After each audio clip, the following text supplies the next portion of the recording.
Okay, good morning. So today we are going to start with the new chapter, that is memory management, and we'll discuss the different types of techniques which we can use to manage the memory.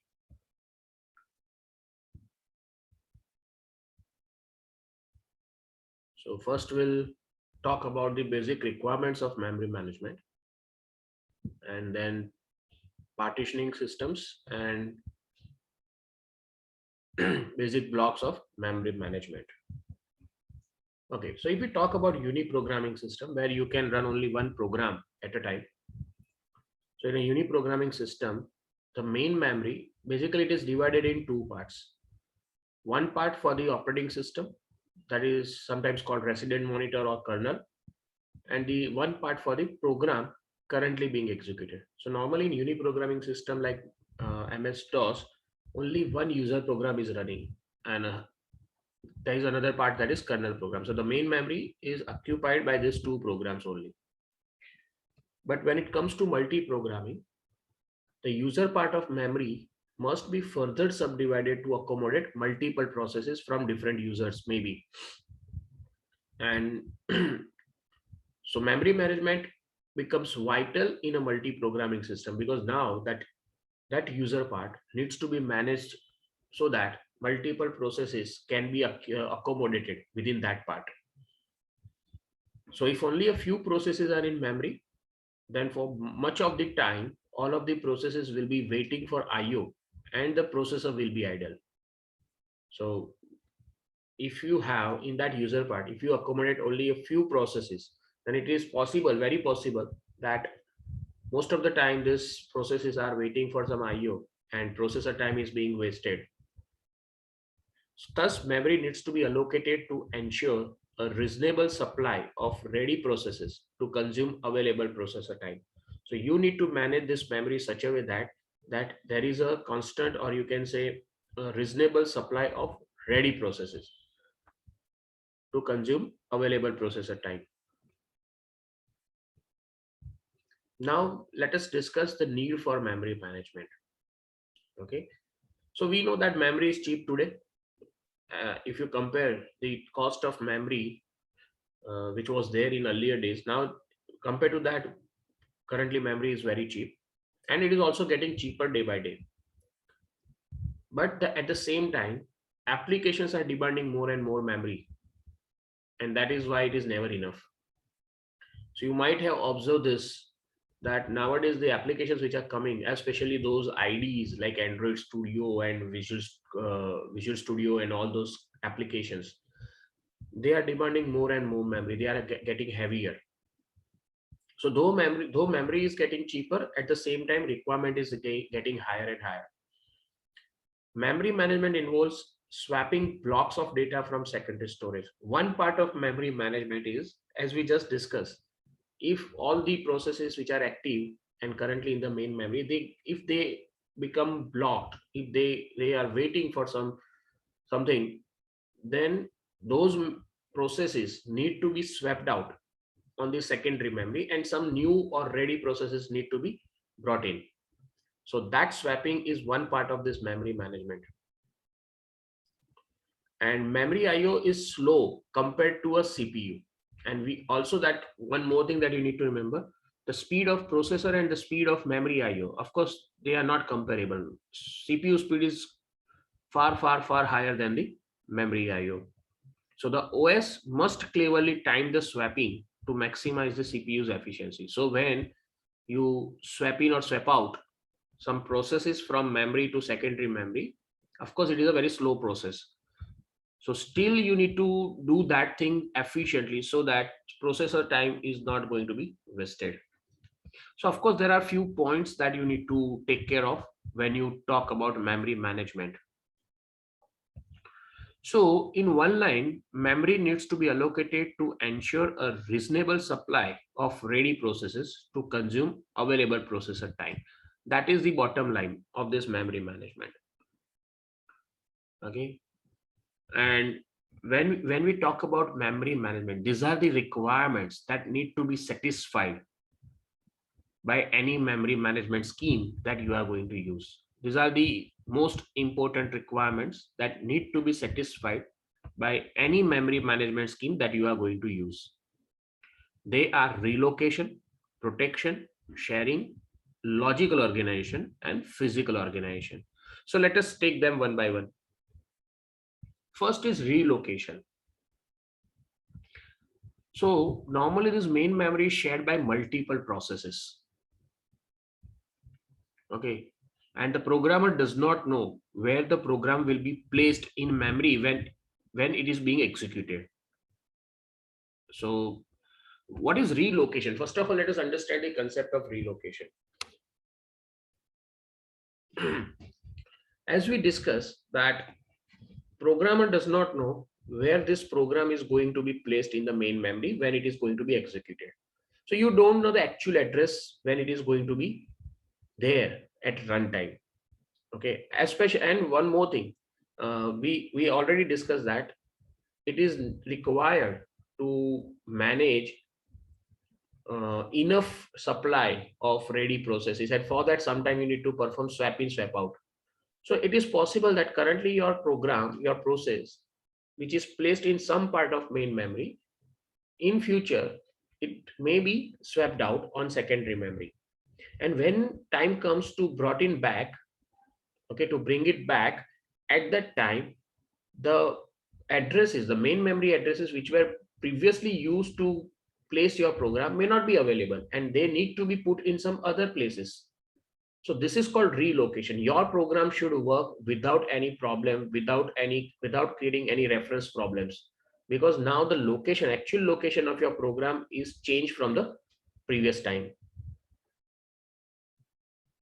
And another is memory references, and in that case memory references must be translated to the actual physical memory addresses. So what is memory references and logical address and physical address? Definitely we will see that later on. So what is the challenge of relocation? That is what we just discussed, addressing. Okay, for an example, this is your process image. Okay, this is your process image, and let us say when it was placed initially in the main memory, this process image, which contains PCB, all program data, I mean all instructions, data part, and some stack part. When it was placed in the main memory, at that time it was, let's say, placed from 0 to 100, suppose, at that physical addresses. But after some time it was swapped out because free memory was required, and after few minutes, let's say, it was brought back into the main memory. So at that time it is not going to be placed again from 0 to 100. It may be placed somewhere else. Okay, so at that time whatever instruction this program tries to execute, or whatever data memory references it is trying to access, they are not going to be same as previous. Okay, and that is why it must be properly placed, and this is the challenge. This is a challenge. Relocation is a challenge for memory management. Okay, so that is exactly what we just discussed. OS needs to know addresses of PCB, program area, stack area, data area. Actually, user area is there, which is part which contains program and data. OS loads processes in main memory at specific location, so these addresses are known to it. Mapping between actual program references and physical memory location needs to be done. So this mapping, how this mapping will be performed, we will see later. And this is done by processor hardware and OS together. How this mapping gets performed, that we will see later through processor hardware and OS together. So relocation is one challenge. Another challenge is protection. And it is very simple to understand. What do you mean? What do we mean by protection here? So normally a user process cannot access any portion of the operating system. As you know, in main memory, one portion is there, which is kernel, or you can say OS part, and other user part, it contains multiple user processes. So there are two things. Any user process cannot access OS part, or whatever is there in OS part, maybe program or data or whatever, as well as one user process cannot directly access another user process program or data without permission. So usually a program in one process cannot branch to an instruction in another process or access the data area of another process. And why? I think it is not required, because user process cannot interfere in kernel part, as well as one user process should not be able to interfere in another user process. So this why part is simple to understand, and that is what protection is all about. But the first challenge, that is relocation. When you try to satisfy that relocation requirement, as the same process may be now placed in another part, so it is possible that you are overlapping some memory area. So the satisfaction of relocation requirement increases the difficulty of satisfying protection. Okay, and because of this, when you try to satisfy this role relocation challenge, at that time it is possible that you are compromising with protection requirement. So whenever protection needs to be applied, whenever protection needs to be achieved with the relocation, you need to make sure that the way you achieve this protection relocation, it should not compromise the protection requirement. So both are, of course, there is an impact of relocation on the protection, but whenever you try to achieve that relocation, it needs to be made sure that protection is not compromised. And that is why most of the time this memory protection must be satisfied by processor rather than OS. Relocation is basically you can achieve with the help of processor plus OS, but protection mostly it is achieved by processor hardware rather than OS. Why? Because it becomes very cumbersome, okay, or time consuming if OS needs to scan each and every part of memory every time to just to make sure that it is not part of some other process. So OS cannot anticipate the memory references that a program will make, and it will be time consuming task if assigned to OS. That is why whenever any instruction is getting executed at that time, processor will check whether this instruction is allowed to be executed by this process. If yes, then only it will execute. Or whenever any instruction which is being executed, it is trying to access any particular data memory point, processor will check whether this process is allowed to access that data point. Yes, then only it will allow, otherwise it will not execute. So that is how it becomes simple with processor to handle this protection part. Then comes sharing, another requirement which needs to be satisfied when you talk about memory management. Sharing. So protection mechanism must have flexibility to allow several processes to access the same portion of memory. A simple example, let's say you are opening multiple window of MS Word. So it means that you are writing multiple documents. You may be working on multiple documents at the same time. But internally in main memory, the program is same. Why we need to create different, why we need to load MS Word program again and again? So program will be same, only instance of those MS Word will be different. And that's why it is required by multiple processes to share the same program, to share the same memory. So when you are discussing, when you are trying to handle protection requirement, but it should be that flexible that it allows on permission, it allows sharing of some memory area. So better to allow each process access to the same copy of the program rather than have their own separate copy. So processes that are cooperating on some task may need to share access to the same data structure. So sometimes data structure also need to be shared. So sharing is another part. So hence memory management system must allow control access to shared area without compromising the protection requirement. So if you see one by one, all these requirements, they are somehow interconnected. Somehow they are interconnected, and that's why they become more challenging. That if you try to achieve protection, you may lose some sharing, but no, it should be that way only, that sharing is also allowable. Then comes logical organization. So normally this primary memory, if we talk about RAM, it is organized linearly. Usually it is linear organization, like an array of the memory bytes or words. But most of the time, the programs that we write, they are written in modules forms, right? So why we write programs in a module form? Because it becomes easy to compile and write those modules independently. And it also becomes easy to provide different degree of protection to these modules. Whether, let's say, this program, if that is a program module, then it is read only. If this is data module, then it may be read and write only. I mean, readable as well as writable. So it becomes easy when you have your program in a module form, it becomes easy to provide protection. So that is why one thing which is required, that actual physical memory, it is nothing but kind of array of bytes or array of words. It's a linear organization. Whereas program, maybe it is like a group of modules. So how you map these modules into this linear organization, that is required. So hence the mapping needs to be managed. So that is another requirement, logical organization. And then comes physical organization. So at least there are two levels of memory that we use. Okay, so if we talk about physical memory organization, there are two levels at least. There can be more, but at least two levels: main memory and secondary memory. And main memory has the advantage of faster access, but it is volatile.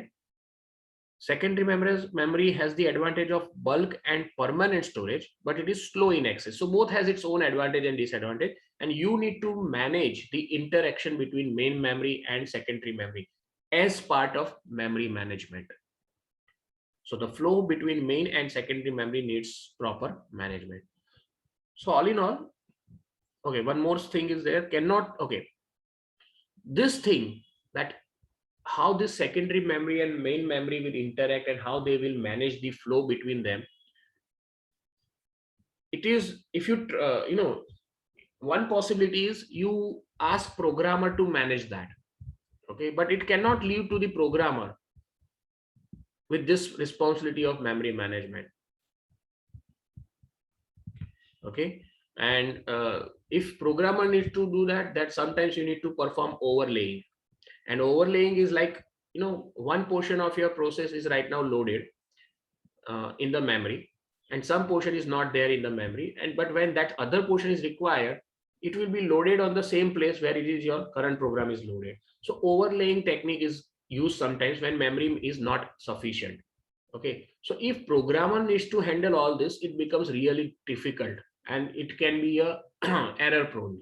Okay, it can be a buggy. So in that case, this job, that is flow of content between main memory and secondary memory, again, it cannot be given, that responsibility cannot be given to programmer, and it has to be handled by OS. So that is there. So these are the five main requirements that need to be satisfied by any memory management scheme that you use. Now, what kind of memory management schemes are there? So definitely there are different schemes available, but currently the most popular schemes that we use is virtual memory. Virtual memory with paging and segmentation. These are the most popular schemes which are being used right now in modern day operating systems. But it was not started that way. Especially with IBM mainframe, they were using partitioning schemes.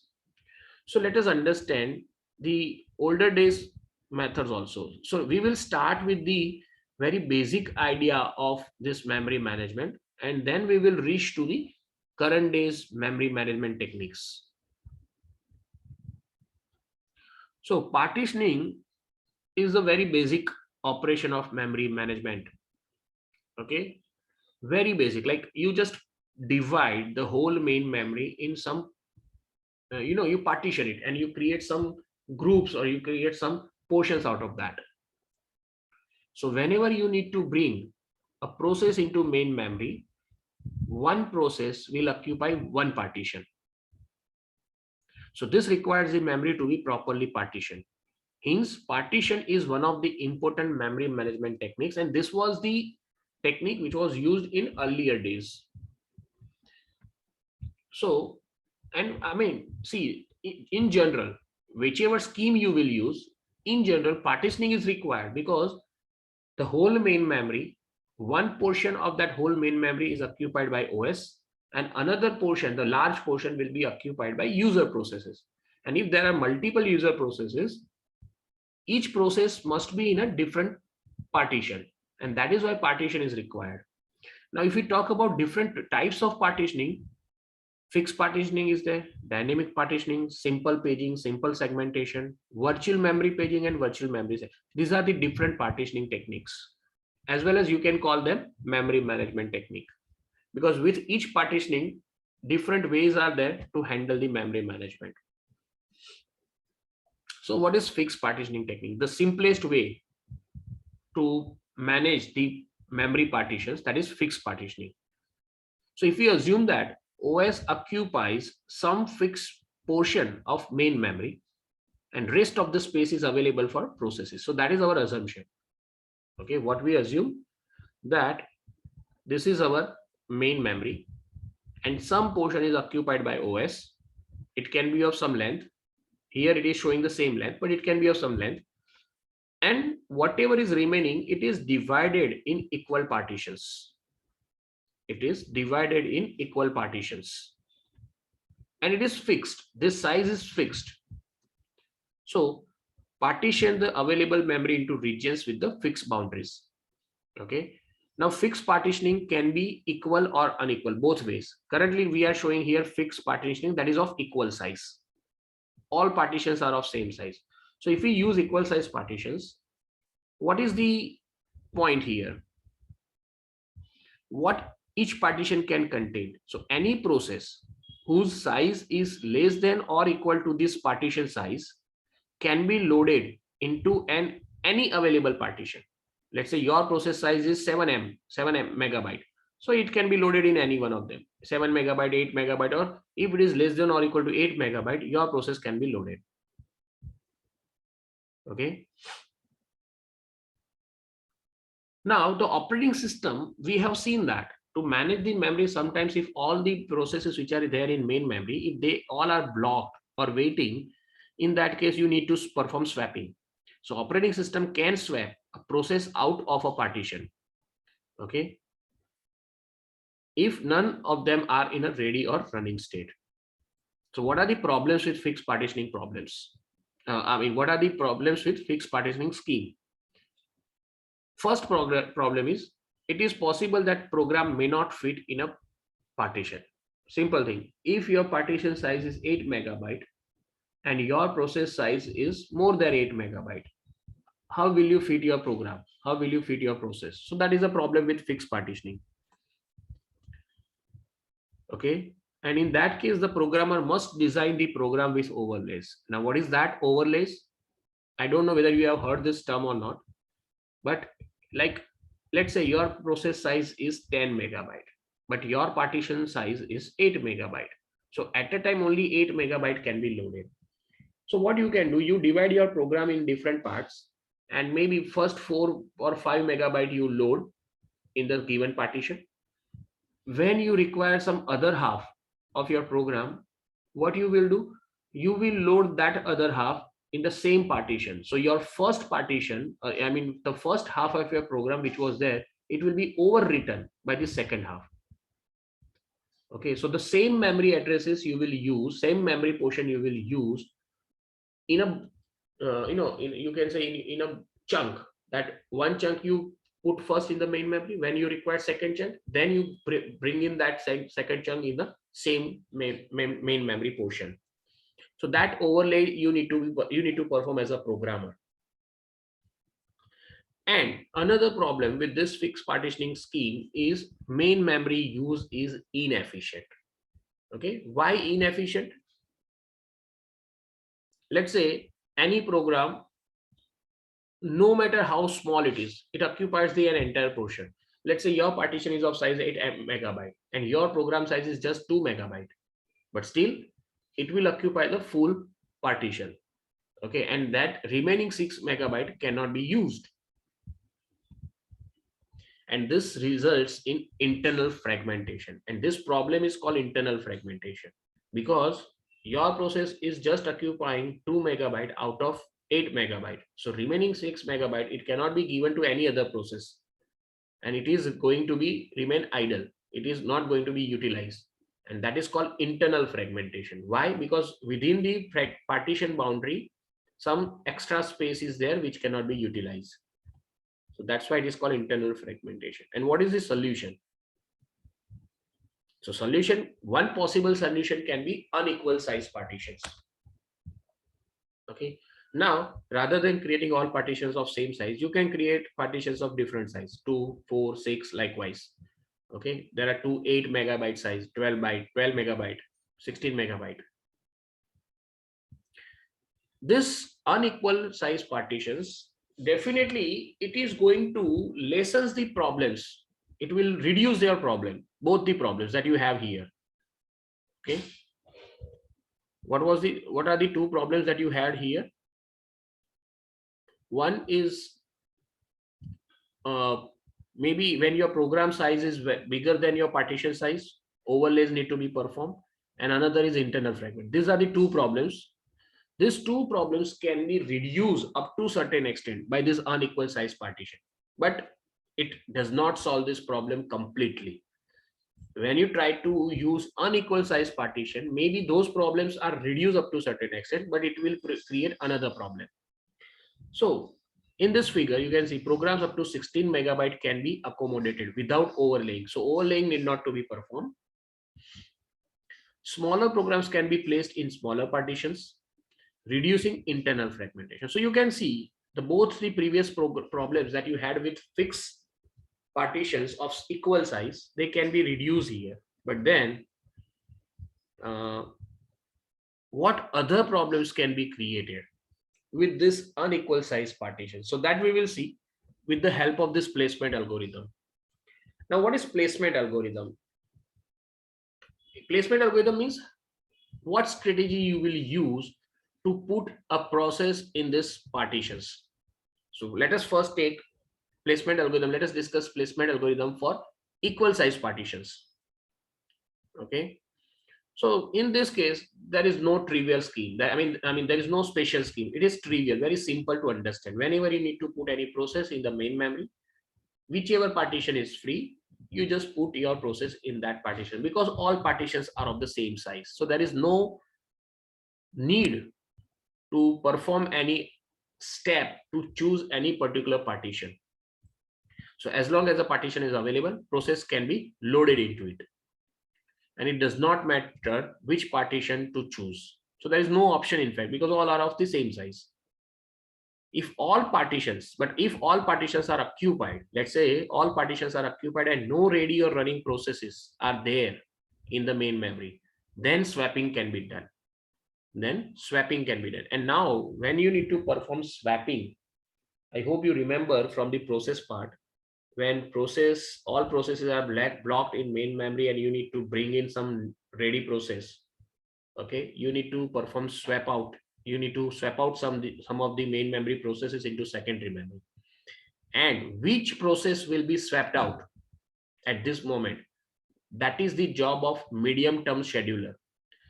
We have learned different scheduling algorithms, but they all belong to this category called short term scheduler.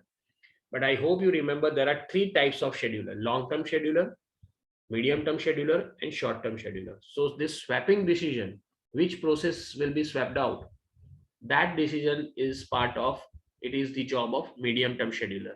So there is some scheme, there is some algorithm which is used to decide which process will go out, so that some space can be freed up and new process can be brought in. And when we talk about this placement algorithm in case of unequal size partition, in that case, what you can do, you can assign each process to the smallest partition within which it will fit, because now partitions are of different size. So which partition you should use to assign to your process? So definitely the best way is choose the smallest partition which can accommodate your process. So processes are assigned in such a way as to minimize wasted memory within a partition, so that you can minimize the wastage of the memory within the partition. That is, internal fragmentation you can reduce. Now there can be two different queue models which are used. One queue per partition and single queue. Now what is that?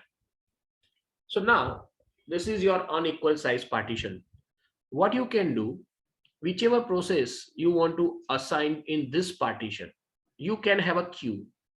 You can have a queue. Okay. So whichever processes are should be assigned to this 2 megabyte partition, they will be on this queue and they are waiting for this partition to become free. At some time, let's say there is a time when these processes are blocked and they need to be swapped out. So they will be put in this queue, and new process or some other ready process will be brought in from this queue to this partition. So that is another this is one strategy. What you can do, for every type of partition, you can have one queue, and those processes which can be accommodated in a best way in that particular partition, they will be queued inside this particular queue. Okay. And another scheme is, now instead of having one queue for every type of partition, just have a single queue. Okay. And whenever there is a need to get or bring some process from this queue into the main memory, at that time you find out the best suitable partition. So I hope you are getting this point. This is one scheme. This is another possible scheme. Now, what are the advantage of this scheme? When you use this scheme, your process, when it was first placed, it was placed here. When it was swapped out, it was swapped out in this queue. And when it will be swapped in, when it will be brought in again it will be brought into the same memory space. So relocation will become simple. I mean, you need not to perform relocation. It is automatically be done because you are using again and again same memory space for the same process. So relocation is not required here. In this case, it is quite possible that first your process was in this block, then after some time, because all processes were block and some main memory was required, your process was swept out, and second time when it will come inside, maybe it is coming in this block, so relocation is required. And with relocation, protection is also need to be managed. So of course they all are connected somehow, but these are the two different models. Okay. Now if we talk about placement algorithm in this unequal size partition, what can be the problem? What is the problem with one queue per partition? Okay, if you have one queue per partition, what can be the problem? It might be optimum from a partition point of view, but not optimum from systems point of view. Okay, if there are no processes which can fit a particular partition, then it will remain unused. Now what it says, so what it says, when you have this queue, okay, in this case, if you do not have any process which can fit into this partition, that partition will remain unused. That is one problem.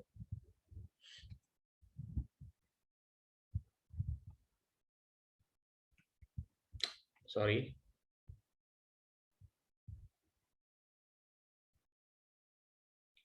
So it says that it might be optimum from a partition point of view. That means relocation and everything need not to be done. It becomes very simple because every time you need to put the process in the same partition. But it is not optimum from systems point of view because it may waste some memory. If there are no processes which can fit in a particular partition, then it will remain unused.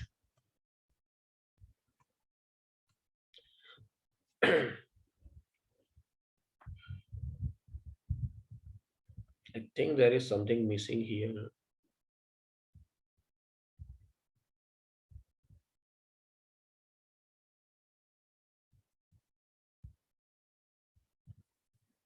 That's fine. So now in all, if we discuss advantages of this fixed partitioning scheme. See, fixed partitioning scheme, again, there were two types: equal size fixed partitions and unequal size fixed partitions. Both has its own advantages and disadvantages, right? Unequal size, definitely it is going to reduce the problems which were there with the equal size fixed partitions, especially that overlaying need not to be implemented by programmer, as well as internal fragmentation is reduced up to certain extent. So all in all, what are the advantages of fixed partitioning? Fixed partitioning schemes are relatively simple and require minimum operating system, software, and processing overhead. You can see that it is quite simple.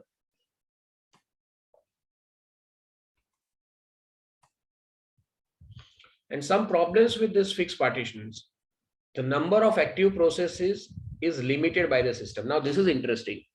When you have fixed number of partitions, okay, only that many processes you can have actively there in your main memory. So limited by the predetermined, okay, again, it is predetermined because these partitions of the main memory that is performed before any process is executed, any program gets loaded. So these partitions are predefined, and because of that, in your system at a time, how many processes will be running or active, that is limited by this fixed partitioning scheme.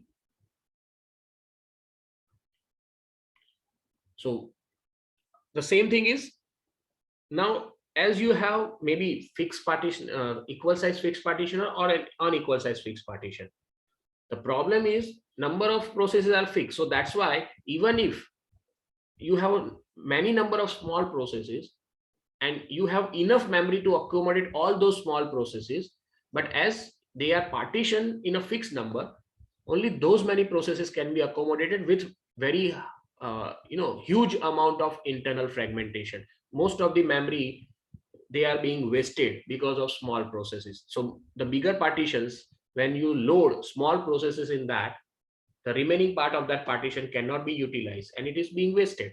So even though you have enough memory, many number of small processes cannot be accommodated, and that is why it is becoming space inefficient.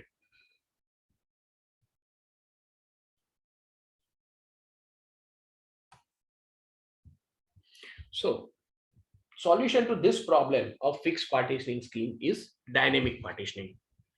Dynamic partitioning can solve this problem of fixed partitioning up to certain extent. So what is dynamic partitioning? Now partitions are of variable length and number. Now this is interesting. In fixed partitions, there were two types of fixed partitions: equal size and unequal size. Fine. Unequal size partitions were there, but they were fixed, predefined. Now you cannot change those partitions. But in dynamic partitioning, what you do not partition memory before the hand. As and when process comes, you start putting your process in that memory and that becomes one partition. Okay. So partitions are of variable length and variable number. Number of partitions are also not fixed. So process is allocated exactly as much memory as required. And that is the point. Process is allocated exactly as much memory as required. There is no fixed size of partition. Okay. Whatever process you load, that becomes the partition and that is the size of that partition. For an example, initially you have, in total you have 64 megabyte memory, out of which 8 megabyte memory is used by operating system. So now you are left with 56 megabyte memory as a user space. So you can load user processes in this memory. So first example, let's say first process comes which requires 20 megabyte. So you can simply put it here. So out of 56, 20 megabyte is used for process 1 and 36 megabyte is still left. Next request, let's say it comes for 14 megabytes. So you can simply allocate 14 from this and remaining 22 is there. So you can see you are not fixing the number of partitions as well as size of the partition. They all are variable. Further, if new process request comes for 18 megabyte and you are left with 22, so out of 22 you can simply allocate this 18 megabyte and now you are left with 4 megabyte. So if after this any process comes which is of size 4 megabyte, simply it can be allocated here. But now, so new process, now let's say new process is arriving and assume that none of these three processes are ready. They all are blocked and new process is arriving which is of bigger size than 4 megabyte. So this space cannot be utilized. So and all these three processes are blocked So what should be done? At least one process should be swapped out so that enough free space can be created. So let's say medium term scheduler has decided that process P2 should be swapped out and new process will be accommodated in that place. So this is one possibility, that you are swapping out process 2 and this space become free and new process now can be accommodated. So how it can be accommodated? Let's say new process is of size 8 megabyte. So now process 4 will be accommodated here. Out of this 14 megabyte, 8 megabyte will be allocated and 6 megabyte is still left.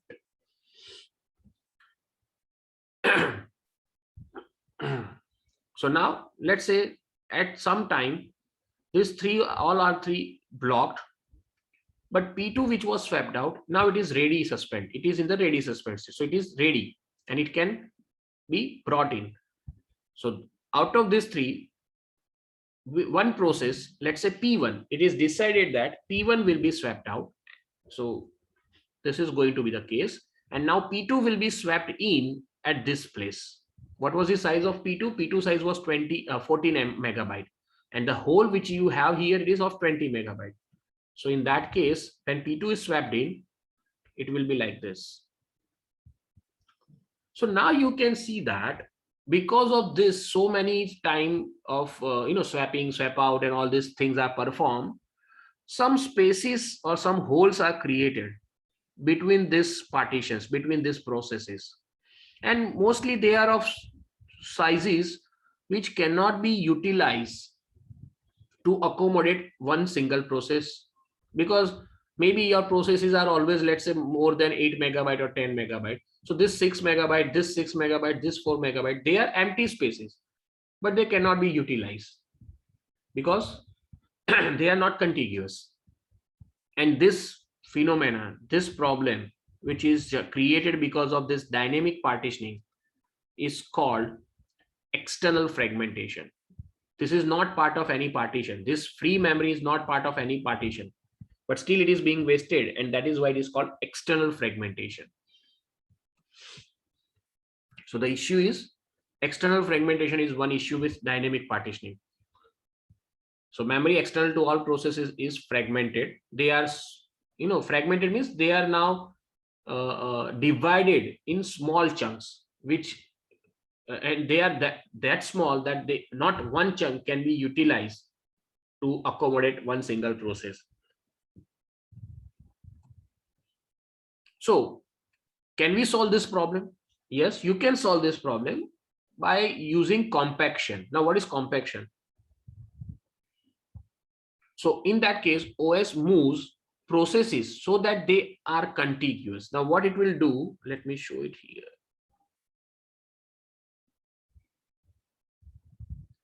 Okay, so what I am talking about is, now what is compaction? In compaction, OS frequently or time, periodically, what OS will do, it will see, okay, there are few, if there are partitions, there are external fragmented partitions which are crossing some threshold, then it will move all these processes in upward side. So this process 4 will now start from here and it will occupy 8 megabyte from this point. This process 3 will be again. So ultimately what will happen at the end, you will have this 6 megabyte, 6 megabyte and 4 megabyte. That is 16 megabyte will be a contiguous space free at the end part. And now this contiguous memory can be used to accommodate one more process. That is called compaction. So basically you are pushing all the processes in the same direction. And that can be one possible solution to this external fragmentation. But then it needs dynamic relocation, because now process is moving from its current memory addresses to some other memory addresses. So it needs dynamic relocation. And this compaction is a time consuming, and that's why it wastes some CPU time. So of course, compaction is one possible solution, but it has its own disadvantages. So if we talk about placement algorithm in case of dynamic partitioning, what it can be. Okay. So as we know that compaction is very costly. Compaction is costly in terms of CPU time. Okay. So hence operating system must make intelligent decision when a process is brought in and multiple options are available. So there are three placement algorithms which can be used: best fit, next fit, and first fit. So let's try to understand all this placement algorithm. Placement algorithm is nothing but the strategy that is adopted that whenever you use dynamic partitioning scheme, whenever new process comes, in which part you will put that new process. Okay, so that is placement algorithm. And there are three algorithms which can be used: best fit, first fit, and next fit. So what is best fit algorithm? Best fit algorithm, it will choose, it chooses the block that is closest in size to the request. So it is not going to allocate memory from whatever point it is there on, right? Basically, it will try to find a block of memory which is best suitable for that particular request size. Though it is worst performer overall, we'll see. And why it is worst performer? Name is best fit, but it is worst performer out of those three: best fit, first fit, and next fit. Out of all those three, this is a worst performer because smallest block is found per processes. The smallest amount of fragmentation is left. Okay, let me try to clear this point with the help of, okay, first let us see the definition of this all three algorithm, and then I'll give you the example. Best fit means chooses, you just scan all the whole memory and find out the smallest block which can accommodate your process. That is best fit. So you need to scan the whole memory.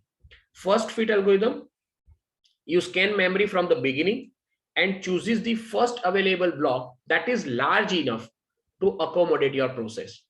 Okay, may not be the smallest, but large enough so that it can accommodate your process. And third is next fit algorithm.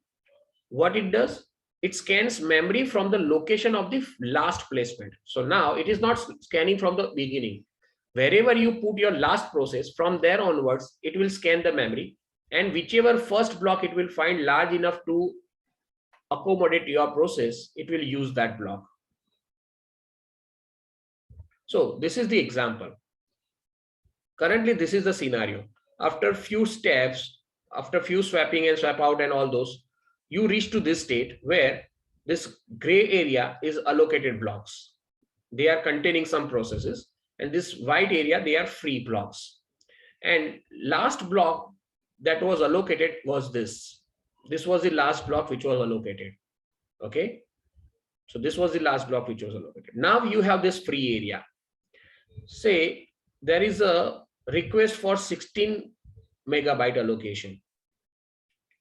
16 megabyte allocation. This was the last block which was allocated. Okay, just remember, this was the last block which was allocated. Now, if you need to perform best fit, what you will do, you start scanning from the beginning and go up to the end and find out the best suitable block, the block which is smallest but large enough to accommodate 16M, and that is nothing but this block, which is of size 18M. If I'm not wrong, it was of 18M. This 18M is the smallest large enough block to accommodate 16M request. So you scan the whole area and you find this one. That is your best fit. Then first fit, you start scanning from the beginning, and whichever the first block you find which is large enough to accommodate 16M allocation, here it is 22, because 8M no, 10M no, 22, yes, 22M can accommodate 16M, so you use that, and that is first fit. And next fit, because you were here at the last allocation, you were here, so you start scanning from this point and find the first large enough block which can accommodate 16M request. So it was this one, and it was 36M.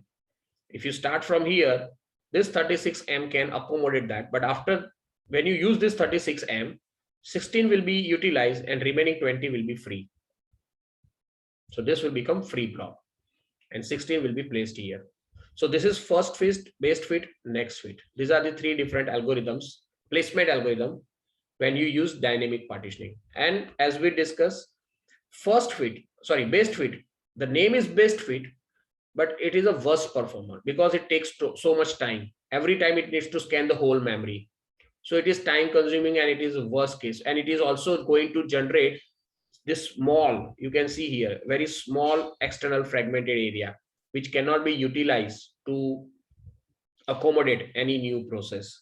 So, and the solution to this very small external fragmentation is only compaction, and compaction is a costly job. In that sense, best fit is a worst performer.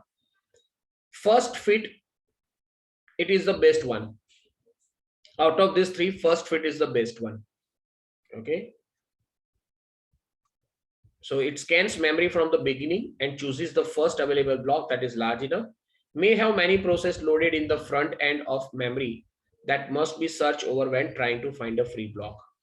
And next fit algorithm, more often allocated block of memory at the end of memory where the largest block. So it has its own characteristic, but all in all, if you see, first fit is a best performer out of all these three.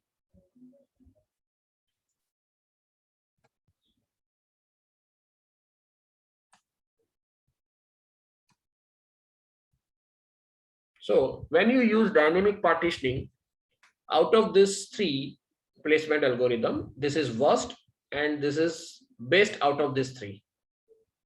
This next fit also requires some compaction.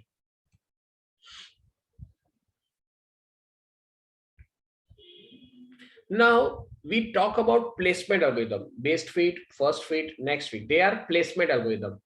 But then there is another algorithm called replacement algorithm. Now what is that? So in dynamic partitioning, when all processes in main memory, they are blocked and there is insufficient memory, even after compaction, if there is insufficient memory, OS must swap one of the process to bring a new process or a ready suspended process into the main memory. And this needs replacement algorithm because that process was already there before and now you are bringing it back. Okay. So that is called replacement because you are swapping out one process from the main memory and bringing some another process. That is replacement algorithm. But this replacement algorithm we are not discussing here. We will discuss this replacement algorithm in very much detail in virtual memory.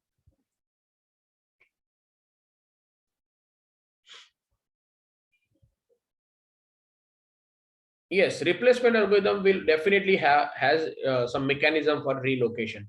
And see, this relocation idea, it will become more clear when we will discuss paging and segmentation. That will give you more better, I mean, it will give you better idea about this relocation. So this replacement algorithm definitely requires relocation, and that we will discuss with the virtual memory technique. Now, there are some common drawbacks of all of this approach, right? Both approach, fixed partitioning and dynamic partitioning. What are the common drawbacks? In fixed partitioning, whether it is of equal size or unequal size, internal fragmentation is one possibility, and it limits the number of active processes. These are the two main drawbacks of fixed partitioning system: internal fragmentation, and it limits the number of active processes. Dynamic partitioning, of course, there are no these problems, but they have their own problems. External fragmentation is one problem, and compaction increases the overhead. That is another problem. So both are having their own problem.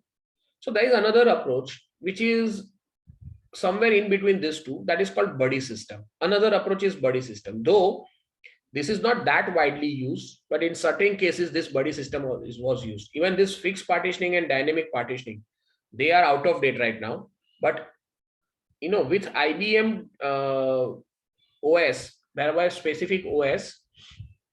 In one particular OS, fixed partitioning scheme was used, and in another OS, dynamic partitioning scheme was used. I just forgot the name of those OS. If you give me some time, I just check it out.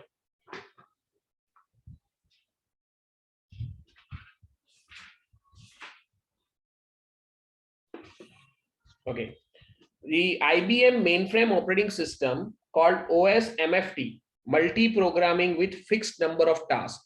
It was using fixed partitioning. So there was a OS which was using this scheme.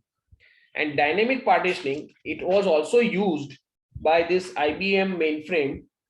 And the name of that system, exactly the name of that system is OS MVT. OS MVT. MVT stands for multi-programming with variable number of tasks. Here, as you say, number of active processes are limited, so it is a fixed one. So it is MFT, multi-programming with fixed number of tasks. And dynamic partitioning, there is no limit on the number of active processes. That's why it was called OS MVT, multi-programming with variable number of tasks. And these are the actual OSs which were there, used in IBM mainframe systems. Okay. Even buddy system which was proposed, it was also used in certain distributed systems. Okay, though they are not used, all of them, I mean, all these three that we are seeing here, they are not used nowadays. Okay, but they were used, you know, in some era they were used. Now let us discuss what is buddy system. So in buddy system, what is the case? The whole space, entire main memory, it is available. Entire space is available, is treated as a single block. Okay, and it is in the size of 2 power of 2. So you can think that the whole main memory which is available, it is of size, it is a single block, and it is of size 2 raised to u.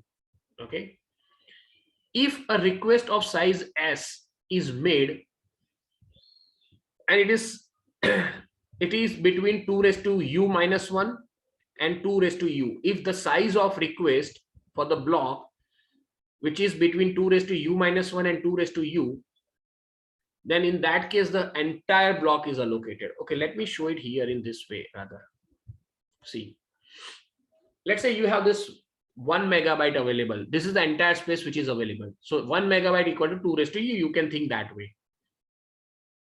Now 100k request comes. Now there is a request for only 100k. So what is done? First of all, the whole space is available, but it is very big. So the whole space is divided into two parts. So 1 megabyte will be divided in two parts. That is 512k, 512k. Okay, there are two parts, 512k, 512k. Then first 512k, which is also bigger for this 100k. So that 512k will be again divided in two parts, 256k, 256k. Then first 256k, which is also bigger than this 100, again it will be divided in two parts, 128, 128. And the first 128, which is now enough to assign to this 100k. So it will be done like this. This is how it is partitioned in power of 2. Okay. Now next request which comes, it is for 240k. So can anyone tell me where it will be assigned? Where this request, which block this request will be assigned? Yes, this will be assigned. So this is 256 assignment. Next request for 64k. What do you think?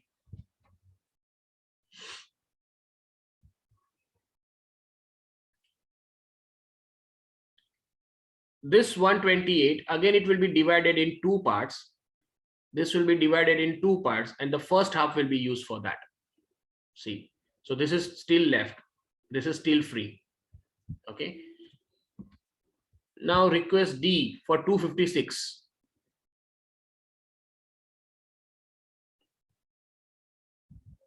So again, this will be divided. Yes, this will be divided and this will be assigned. So these are the 4 requests allocated different blocks. Now B is released. So B is released, which was assigned here 240, right? So this block was assigned to B. It is released now. Now A is going to be released. So this 128k will be released. Now E is going to be 75k. Now a new request comes, that is 75k, where it will be assigned.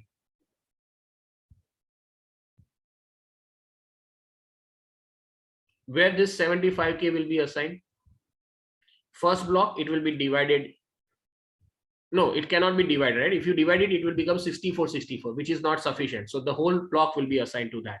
So E is given this block. Then C is released. This 64 is released. This 64 is released. What will happen to that after this 64 is released, which is half of this? It is buddy of this. Okay, you need to remember who is buddy of whom. This 64 is body of this 64. So it will be combined into 128K. It will be combined into 128K. Then E is released. So this E which is released and it is body of this 128. So they will be combined.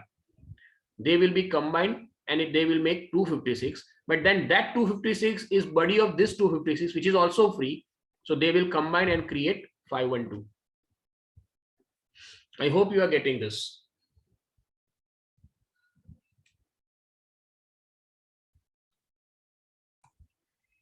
And finally, you release D. When D will be released, this will become free, which is body of this. They will be combined in 512, but that 512 and this 512 are their body. So again, it will become 1 megabyte. So this is body system. So if two bodies are leaf nodes, okay, that is simple to understand.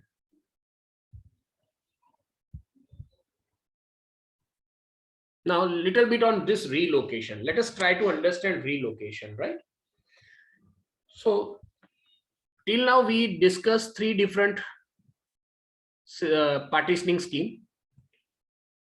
Okay, we discussed three partitioning scheme: fixed partitioning, dynamic partitioning, and another which is buddy system. Okay, which is somewhere in between these two. Now let us discuss a little bit about relocation.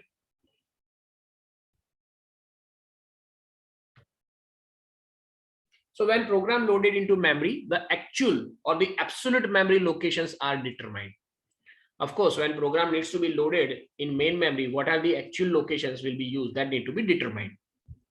A process may occupy different partitions, which means different absolute memory locations during the lifetime. What are the reasons? We have discussed that. Currently, your program, it is loaded from address 0 to 1000 in the main memory, actual main memory address 0 to 1000. But at some point of time, it may be swapped out. And in future, again, it will be swapped in. When it will be swapped in, now it is assigned another memory area, maybe from 2500 to 3500, something like that. So relocation is required because of this swapping. Another reason for relocation is if you are using dynamic partitioning scheme, you may need to perform compaction and your process, actual process addresses will be changed. So these are the two main reasons why relocation is required. So the schemes where relocation is needed, we have seen equal size fixed partitioning. So what can be the reason in this scheme for relocation? Equal size fixed partitioning scheme, if you are using equal size fixed partitioning, what can be the reason for relocation?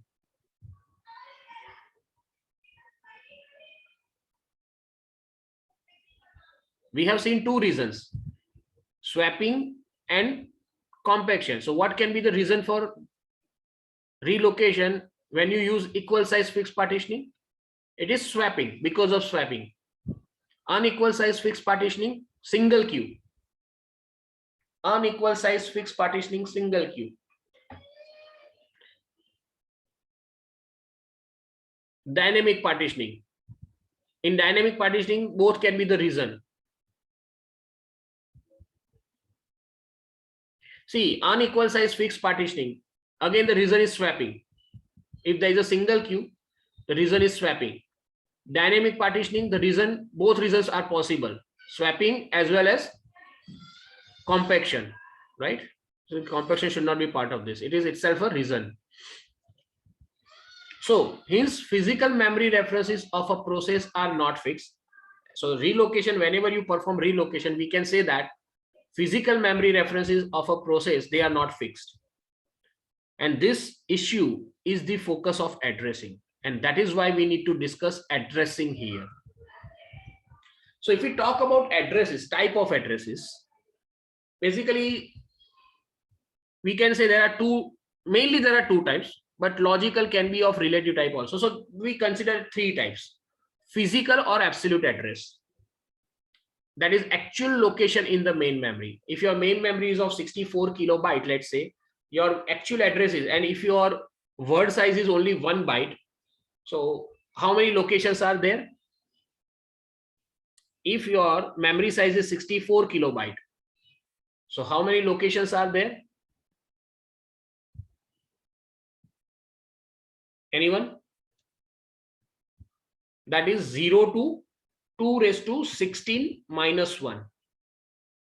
That is 0 to 2 raised to 16 minus 1. This many locations are there because each location is 1 byte. So these are the physical locations. Then logical location.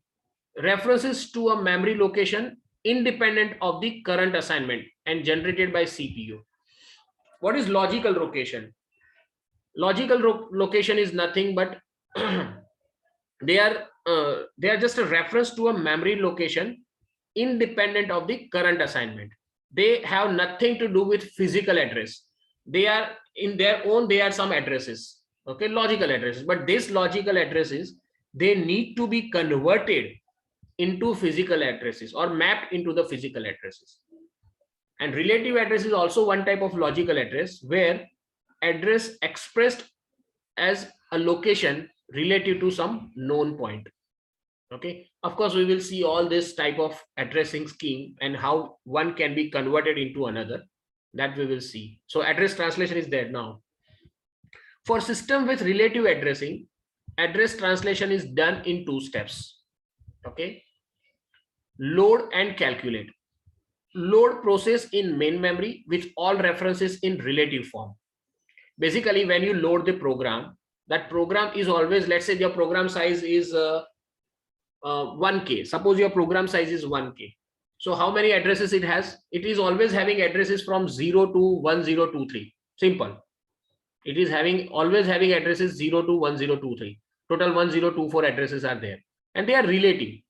They are relative to the first address of the main memory where this program is allocated. So calculation will be performed on the first physical address. So calculate physical address when instructions or data within relative addresses are encountered. Don't worry, we will discuss this with the help of example. That at that time it will become more clear.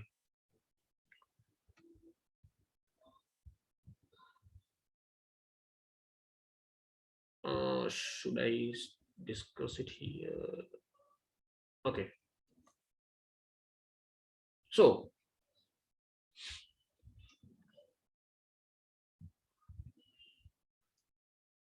now to perform this address translation of your logical address or relative address to the physical address, you require some help from the processor hardware. So basically there are 2 types of registers which are used to store some information: base register and bounds register. Base register, it is a starting address of the process. It holds this base register, it contains actual or physical starting address of the process where your process is going to be loaded. And bound register, it is containing the ending location of the process.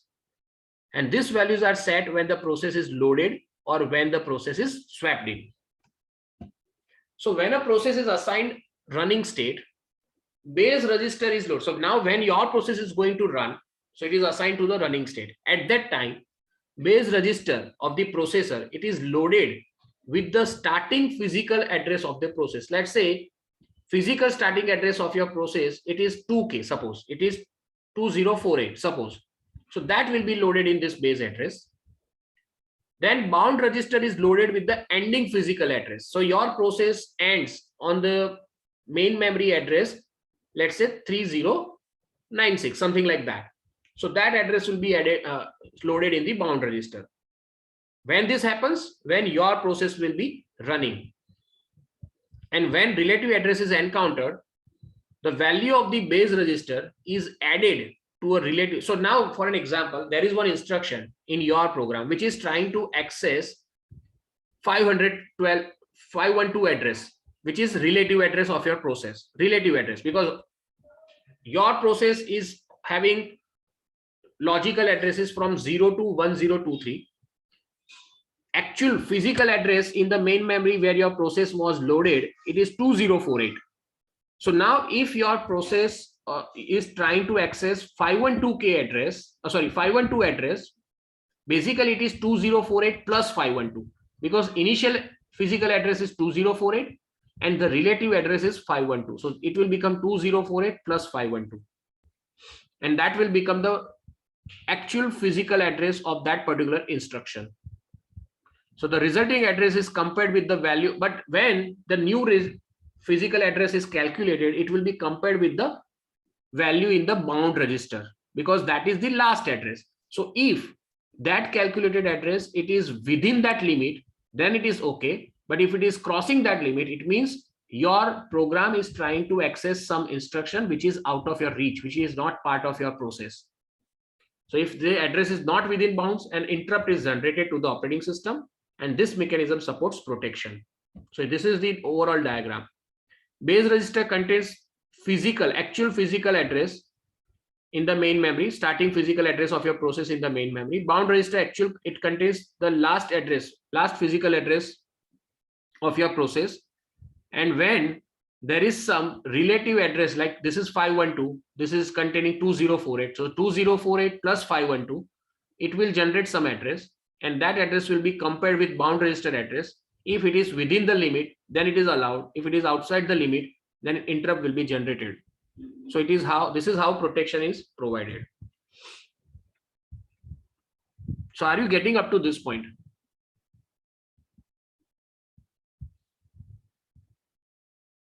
Any question up to this point?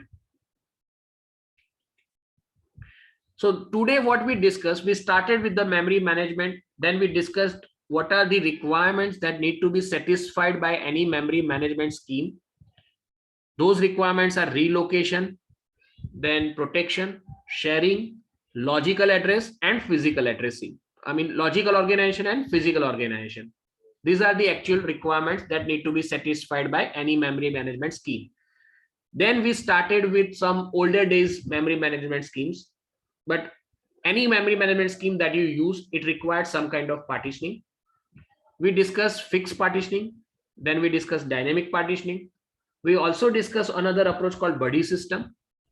Okay, now next partitioning scheme is paging and then segmentation.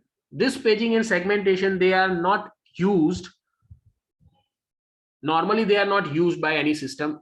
Okay, but they are very helpful concept, so that once you understand paging and segmentation, then only you will be able to understand modern days memory management scheme which are using virtual memory with paging and segmentation. So to understand virtual memory with paging and segmentation, first we need to understand paging and segmentation. So in the next lecture, we will start with paging and segmentation, and we'll complete this chapter in the next lecture.